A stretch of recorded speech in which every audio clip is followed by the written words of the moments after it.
Sri Gurubhyo Namaha Harihi Om Jai Shri Ram.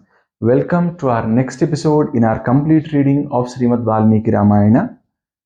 And now we are into the very interesting part where the Sita Kalyana Ghatta, it's going to come in the next 1 or 2 episodes. In the previous episode, we saw that Vishwamitra Maharshi's entire story was told by Shatananda, and Sri Ramachandra and Lakshmana, they were extremely happy. And along with these two people, there was one more person who heard the entire story from Shatananda. That person was Janaka Maharaja.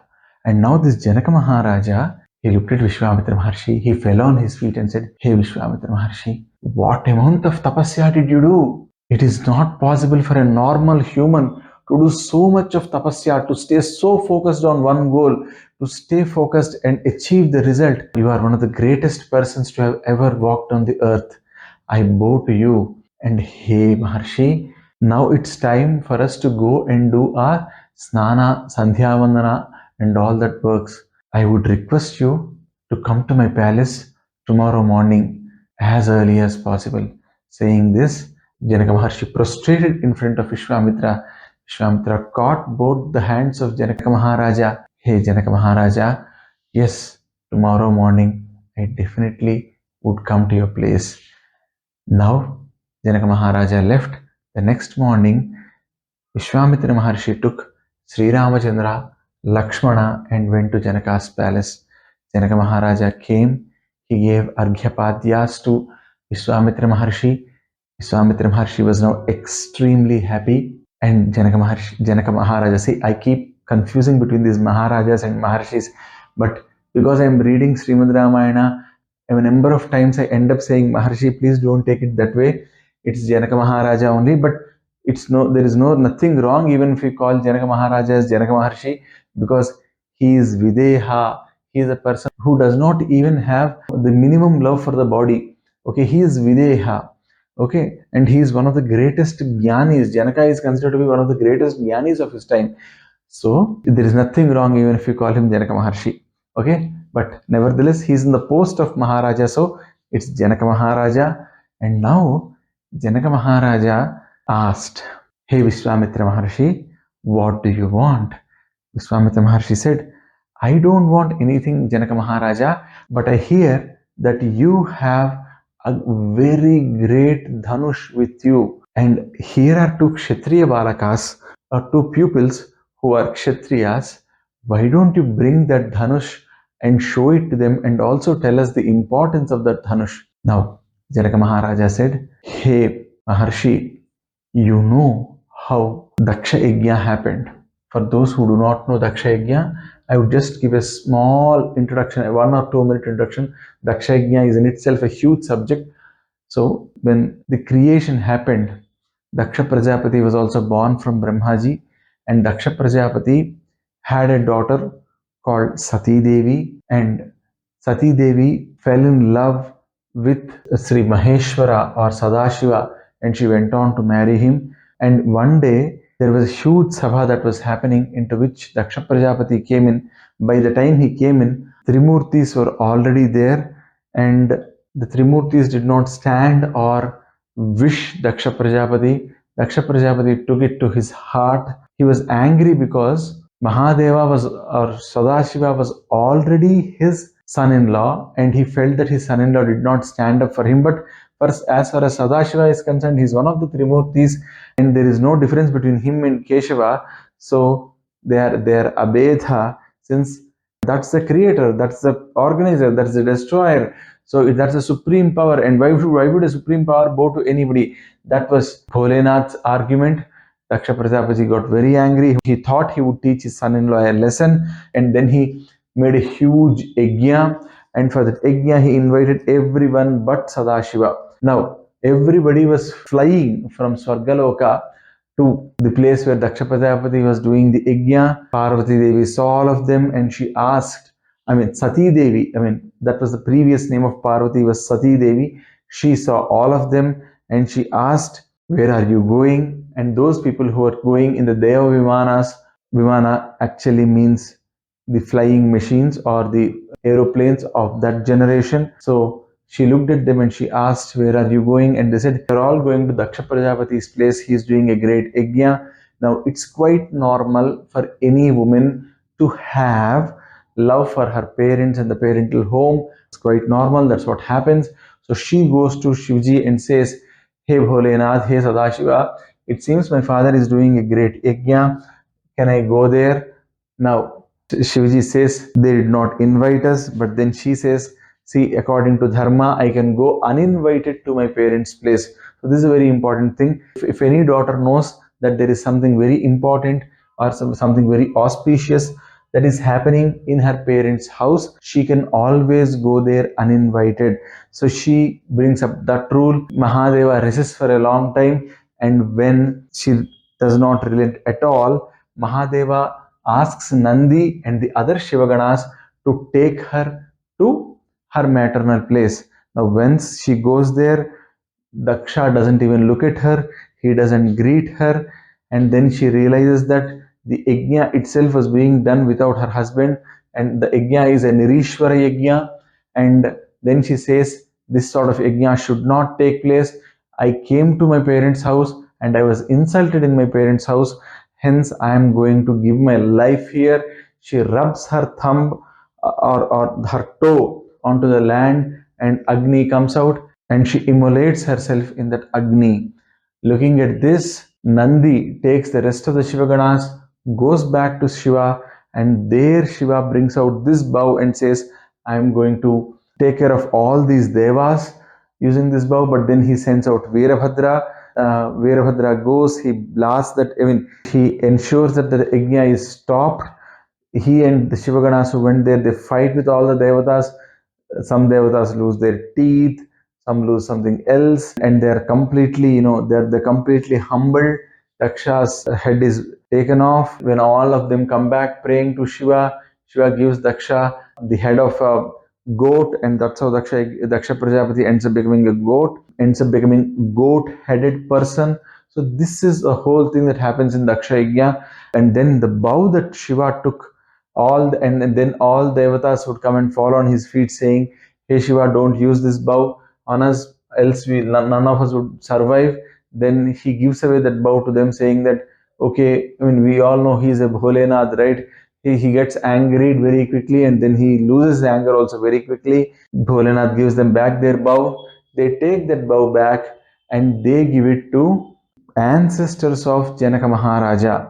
And from then, the entire lineage of Janaka Maharaja, they keep praying to that bow. Janaka Maharaja told this entire story, and then he ordered his Samantas to bring that bow. And as they were bringing, 5,000 people go to fetch it. And as they were bringing it, Janaka Maharaja also says, "See, one day when I was digging the earth, when I was plowing the earth, I got a daughter. I got a peti in which there was a girl. A peti is a box in which I got a girl, and I called her Sita, and she is growing up in my house. And I decided that anyone who lifts this bow would get to marry Sita." Listening to this, many kings came, and most of the kings who came here, they tried to lift the bow, they were not able to lift it, and they all failed. One after the other, many kings came, and when they all failed, they started having a grudge against me, and they started saying that since I did not want Sita to get married to anyone, I was creating all these stories. And then they all came up with their own armies and they attacked me for 1 year. I suffered huge losses. After that, I used my tapashakti, and with that, I got an entirely new army and a lot of food.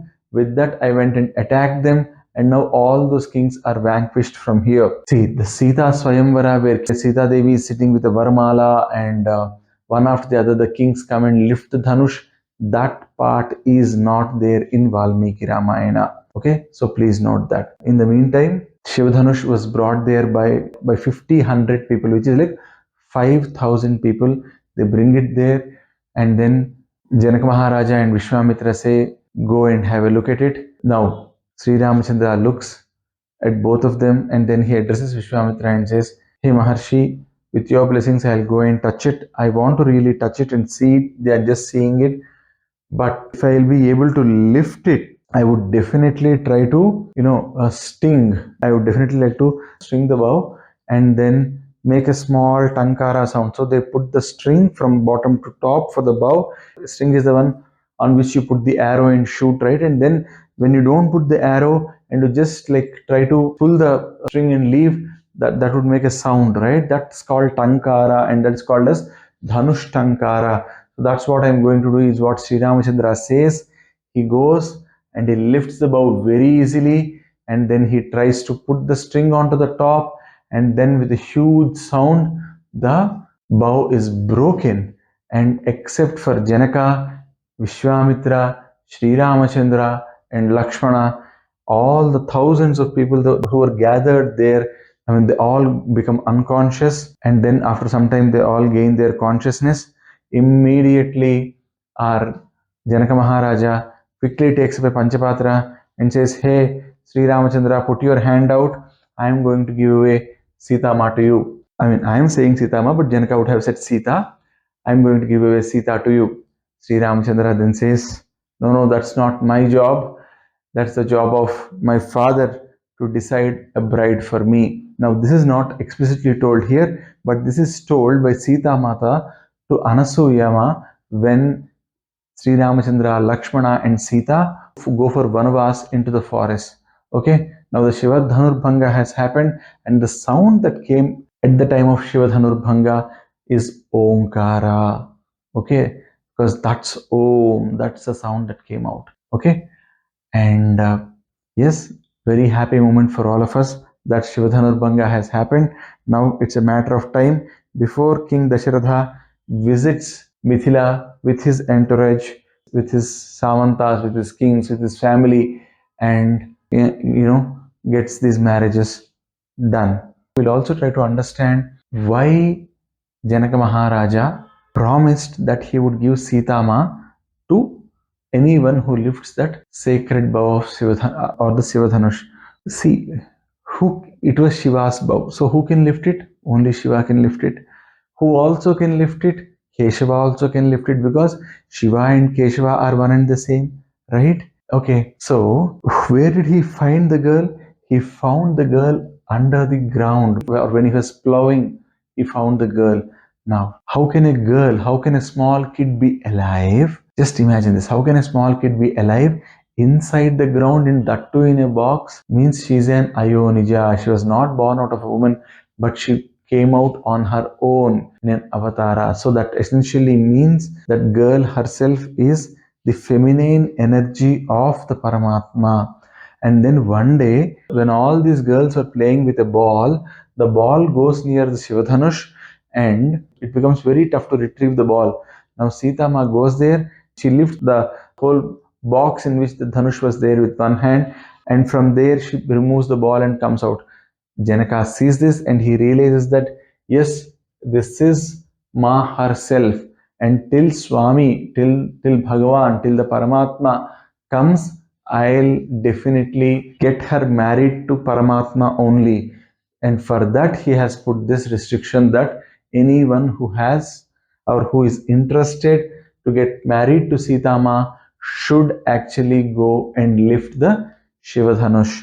Okay, Sri Ramachandra came here and he lifted the Shivadhanush, which essentially proved to Janaka Maharaja that it was Sri Ramachandra who is the avatara of Paramatma. So he got overjoyed and he said, I am going to give my daughter. And then Sri Ramachandra said, no, no, no, that's my father to decide. Now Janaka Maharaja would take some interesting steps. What are they? We'll see in our next episode. Sarve bhavantu sukhinah, sarve santu niramayah, sarve bhadrani pasyantu, ma kaschid dukkha bhag bhavet. Om Tat Sat. Sarvam Skrisa Swami Charana Arvindar Paramastu. Jai Shri Ram.